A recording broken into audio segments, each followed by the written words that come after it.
কালকের RCB versus Rajasthan রয়্যালসের ম্যাচে প্রথমে টসে জিতে ক্যাপ্টেন রিয়ান পরাগ টসে জিতে বল করার সিদ্ধান্ত নেয় এবং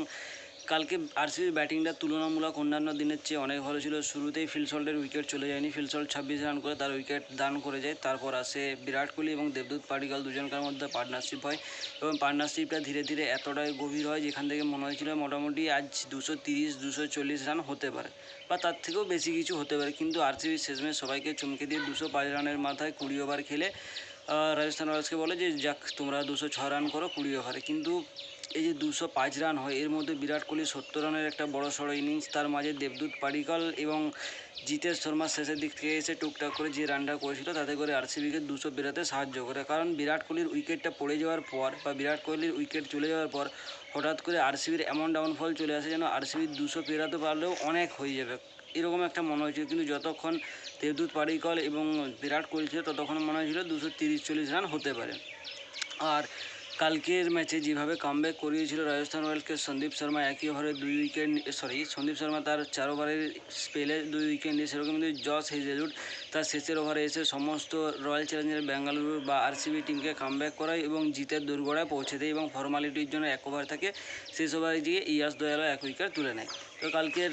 টিম আরসিবির তরফ থেকে বিরাট কোহলি 70 রান, দেবদূত পাডিক্কাল 50 এবং ফিল সল্ট 26 রানের একটা ছোটোখাটো ইনিংস খেলে আরসিবি 205 রানের মাথায় পৌঁছে 5 উইকেট হারিয়ে। রাজস্থান রয়্যালসের তরফ থেকে সন্দীপ শর্মা 45 রানে 2 উইকেট, বানিন্দু হাসারাঙ্গা 30-এ 1 এবং জোফরা আর্চার 33-এ 1 উইকেট নেয়। বানিন্দু হাসারাঙ্গা পুষ্পা ঝুঁকেগা নেই সারা স্টাইলে সেলিব্রেট করে বিরাট কোহলির উইকেটটা সম্ভবত, এবং বিরাট কোহলির উইকেটের উপর একটা প্রাইস ট্যাগ লাগিয়ে দেওয়া দরকার যে বিরাট কোহলি যে উইকেট নেবে তার যে যত রান কনসিড করুক না কেন সে রানটাকে কিন্তু মাফ করে দেওয়া হবে। কারণ বিরাট কোহলি যদি কালকে আউট না হতো তো আরসিবি বা রয়্যাল চ্যালেঞ্জার্স বেঙ্গালুরু একটা বড় সড়ো রান সেট করতে পারতো যেখান থেকে তাদের নেট রান রেটে একটু বেশি ইজাফা হয়ে যেত। এবং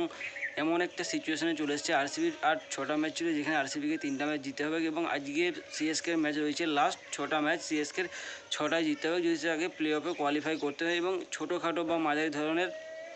একটু ব্যবধানে তাদেরকে জিততে হবে। এরপর যখন রাজস্থান রয়্যালসের ব্যাটিং আসে তখন সূর্যবংশী এবং ইয়াশস্বী জয়সওয়াল,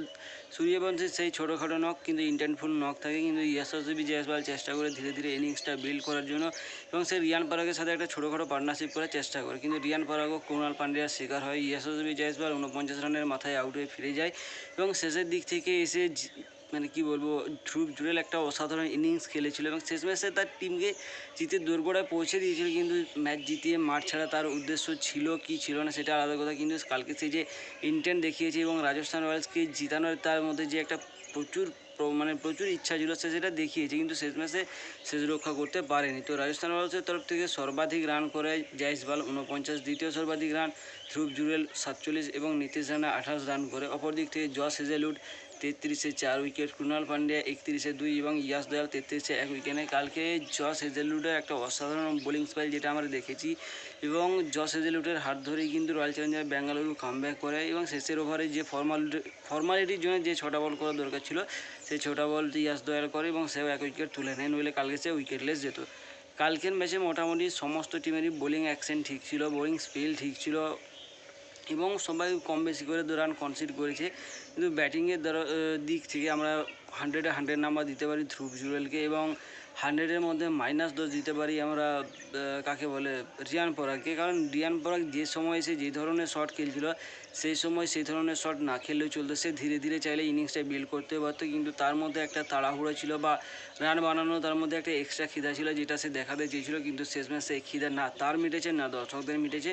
তো আজকের থেকে চেন্নাই সুপার কিংসের কাউন্টডাউন শুরু। আজকের থেকে যে 6টা ম্যাচ আছে বা লাস্ট 6টা ম্যাচ চেন্নাই সুপার কিংসের আছে সেই 6টা ম্যাচে কি চেন্নাই সুপার কিংসে জিততে হবে এবং অপর দিকে রয়েছে কে সানরাইজার্স হায়দ্রাবাদ, যারা পাগল হয়ে গেছে এবং তারা কখন কী করে তারা নিজেরা জানে না। তো এরকম আজকে দুটো টিমের ম্যাচ আছে, তো দেখা যাক আজকের ম্যাচে কে জয়লাভ করে।